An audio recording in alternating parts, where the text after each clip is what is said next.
जश्न आजादी का दिन आने वाला था और हर तरफ लोगों ने अपने घर और गलियों को झंडियों से सजाया हुआ था। तो फिर मीठा कैसे पीछे रह सकता है। मिठा, जश्न आजादी का दिन आने वाला है, थोड़ी सी झंडी और डंडे वाला झंडा तो लेके आ जा, घर को सजाते हैं। नहीं तो क्या दूध पीती बच्ची है जो घर को झंडू और डंडे वाले झंडे से सजाएगी। चल उठकर घर का काम कर, सारा काम बिखरा पड़ा है। मिठे, तू कभी ख्वाहिशें पूरी नहीं करता, न मेरी न मेरे बच्चों की। मेरा ख्याल नहीं करता तो ना कर बच्चों का ख्याल, तो क्या कर, कितना खुश हो जाएंगे। अच्छा, ज्यादा मुझे ब्लैकमेल करने की जरूरत नहीं है, जाकर झंडियाँ लेकर आता हूँ। फिर मीठा घर से निकलकर झंडियाँ लेने जाता है और एक दुकान पर पहुँचता है। भाई एक पैकेट झंडियों का दे दो। ठीक है भाई, 500 रुपए का एक पैकेट है, 500 रुपए निकालो। क्या 500 रुपए? इतनी महंगी? तू झंडियाँ बेच रहा है या सोने की डंडियाँ? जरा बंदे का पुत्र बन और 100 रुपए की लगा। 100 रुपए? अपनी शक्ल देखी है तूने? तो चपेड़े मारूंगा तेरे मुँह पे, चल निकल जा यहाँ से।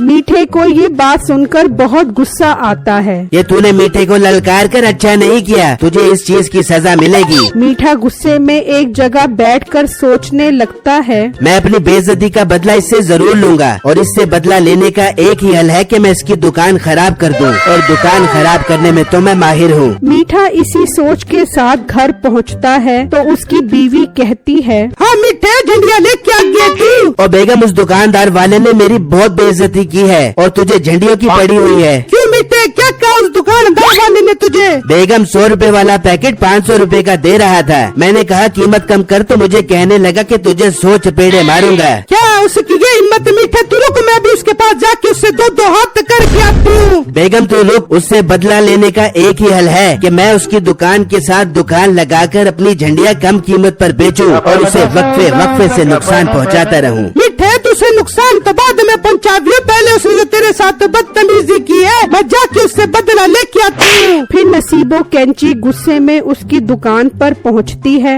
ओ भाई, तेरी हिम्मत कैसे हुई मेरे शोर से बदतमीजी करने की? तू मेरे शोर को 100 चपेड़े मारेगा? हाँ, जब 500 रुपए वाली झंडियाँ 100 रुपए की मांगेगा तो उसे 100 चपेड़े तो पड़ेगी। तू मारेगा 100 चपेड़े? तेरा तो मैं मुँह चपेड़े मार मार के सुझा दे दूंगी। बल्कि अब तू देख मैं तेरे साथ क्या करती हूँ। ना तेरी दुकान तबाह करके तुझे सड़कों पे लेके आ गई तो मेरा नाम भी नसीबो कैंची नहीं। ये कहकर नसीबो कैंची गुस्से में घर आती है और मीठे को 10,000 रुपए देकर कहती है, मिठे, तूने पैसों की झंडियाँ खरीद और उसकी दुकान के सामने अपना स्टॉल लगा ले। देख मिठे, 100 रुपए वाली झंडियाँ 200 रुपए में बेचियो ताकि लोग तेरे पास आबे, उसके पास ना जाबे। और हाँ, सारा प्रॉफिट मेरे हाथ में ला के रखियो। ठीक है बेगम, आपके हुक्म की तामील की जाएगी। फिर मीठा उसकी दुकान के सामने स्टॉल लगा लेता है और सामान बेचना शुरू हो जाता है। ये देखकर दुकानदार को बहुत गुस्सा आता है क्योंकि अब उसकी सेल जो कम हो जाती है। हाँ, देख लिया मीठा, सेठ से पंगा लेने का अंजाम, हमसे करेगा पंगा तो हो जाएगा नंगा। देख मीठे, ये तरीका ठीक नहीं है, तो रेट कम करके मेरे ग्राहक खराब कर रहा है। यही सीजन है कमाने का, मेरे साथ ऐसा न कर। बहुत अच्छी बात है, सीजन क्या सिर्फ तेरे लिए है, हम तो फिर जहर की गोलियां खाकर मर जाएं। मीठा अपनी जिद पर अड़ा रहता है और वहाँ मीठे का बेटा अपनी माँ के पास आता है। अम्मी जान, अबू किधर है? परसों हमारे स्कूल में 14 अगस्त का फंक्शन है। मेरी टीचर ने कहा है कि तुम 14 अगस्त का सामान लेके आना। और मेरे लाल, मेरे जिगड़ के टुकड़े, तेरा अब्बा झंडियाँ बेचने गए और शाम में आ जाएगा तो मैं उससे बात कर ले दूंगी। क्या माँ, हम पहले झंडियों वाली दुकान खोल ली है। शुक्र है अब्बा किसी काम पे तो लगा, वरना घर पे बैठा बैठा रोटियां तोड़ता रहता है ना। मेरे लाल अपने अब्बू जान से इस तरह बात नहीं करते, बहुत सख्त गुना होता है। अच्छा अम्मा छोड़िए, बता अब्बे की दुकान कहाँ पे है? देख क्यों कि अब्बा काम भी कर रहे कि बैठा मक्खियाँ मार रहे हैं। फिर नसीबो उसको दुकान का एड्रेस बता देती है और वो अपने बाप के पास पहुंच जाता है। अब्बा बहुत खुशी हुई, तुझे रोजी करने का शौक हो गया, अच्छा लग रहा है झंडियाँ बेचते हुए। ओए झंडियों के बच्चे, तू यहाँ क्या कर रहा है? चल घर जाकर पढ़ाई कर। अब्बा मुझे ज्यादा नसीहतें करने की जरूरत नहीं है, परसों हमारे स्कूल में फंक्शन है, टीचर ने कहा कि झंडियाँ लेके आना, चल एक पैकेट दे। क्या तुझे एक पैकेट झंडियों का देकर अपना प्रॉफिट बर्बाद करवा लूं? कोई झंडियाँ नहीं है, चल भाग जा यहाँ से। ये देखकर दुकानदार के जहन में एक आइडिया आता है। वाह, ये बच्चा तो बहुत तेज लग रहा है। बेटे से बदला लेने के लिए इसे काबू में करना पड़ेगा। फिर वो कहता है, ओ बेटा, अपने बाप को छोड़ यहाँ, मैं तुझे झंडिया देता हूँ। क्या अंकल आप मुझे झंडिया दोगे? I love you uncle. हाँ हाँ बेटा, मैं तुझे झंडिया दूंगा। फिर दुकानदार उसे झंडियाँ देता है और वो बच्चा चला जाता है। तो दुकानदार मौके का फायदा उठाकर उसके पीछे जाता है। बेटा मेरी बात सुन, तेरा बाप झंडियों का काम में बहुत नुकसान कर रहा है। लड़कों से पूरे पैसे लेता है और लड़कियों को फ्री में दे देता है। क्या अंकल ये आप क्या कह रहे हो? वैसे मुझे बड़े बाप का पता है, ये लड़कियों को देख के इसकी सीटी बिट्टी गुम हो जाती है। बेटा तुम कोई मसला हल करो, वरना तो तुम्हें बहुत नुकसान होगा। मैं नहीं चाहता कि तुम्हारे हक के पैसे किसी और के पास जाएं। अंकल आप बेफिक्र हो जाओ, आज तो मैं अपने अब्बे को रंगे हाथों पकड़ूंगा। फिर वो अपने बाप की दुकान के साथ दरख्त के पीछे खड़ा हो जाता है। तो मीठे की हमसाई उसके पास आती है। ओहो सुगरा जी, आप यहाँ खैर से आई हैं। हाँ, जश्न आजादी आने वाली है तो मैंने सोचा बच्चों के लिए झंडियाँ ले लूं। बहुत अच्छा किया आपने जो मेरी दुकान पर आ गई हैं। मीठे जी जरा अच्छी झंडियों के 2-4 पैकेट तो दे दे।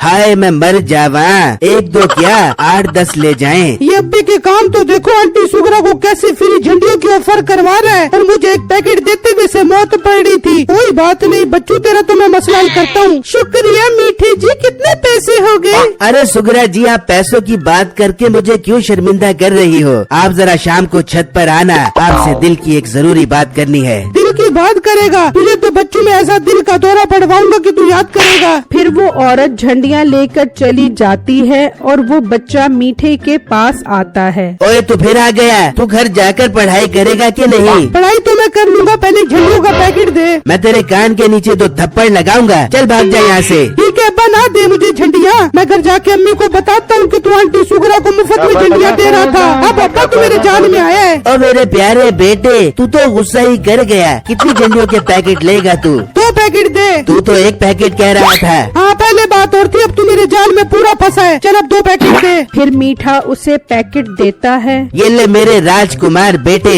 अब अम्मी को ना बताई। ठीक है अब्बा, बस इस तरह मेरा ख्याल करता रहेगा तो फिर मैं अम्मी को नहीं बताऊंगा। फिर वो चला जाता है और जब शाम में मीठा घर आता है तो नसीबो कैंची उससे हिसाब मांगती है। ये क्या मीठे, ये तू मुझे 100 रुपए का प्रॉफिट दे रहा है? इस प्रॉफिट के लिए मैंने तुझे पैसे दिए थे। ओ बेगम, जब माल ही नहीं बिकेगा तो तुझे पैसे कहाँ से ला कर दूंगा? अब्बा चल मेरे साथ छत पे झंडियाँ लगाते हैं। और झंडियों के बच्चे, तू चल के पढ़ाई कर। हर फजूल काम में अपना टाइम बर्बाद करता रहता है। अच्छा नहीं जाएगा मेरे साथ छत पे? नहीं जाऊंगा। अच्छा अम्मी जान, वो ना अम्मी अब्बू की दुकान पे वो आई थी। कौन आई थी?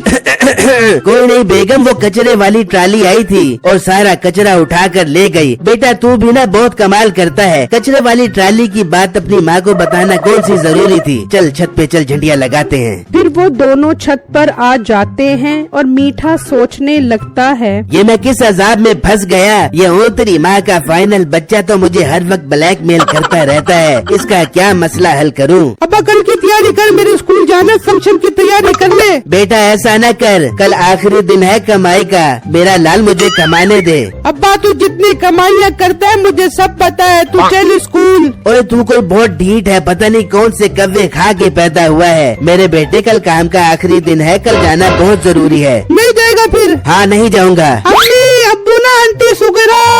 बेटा चुप कर, मैं जाऊंगा, तेरे साथ जाऊंगा। फिर अगले दिन मीठा सारा दिन स्कूल में जाया कर देता है और उस दुकान वाले का सारा माल बिक जाता है और मीठा 14 अगस्त वाले दिन अपना स्टॉल खोलकर बैठा होता है। अब आजादी वाले दिन उससे कौन झंडियाँ लेगा? आज सारा मुल्क तो आजाद हो गया, लेकिन मीठा अपने बेटे और बीवी के आगे आज भी कैद है।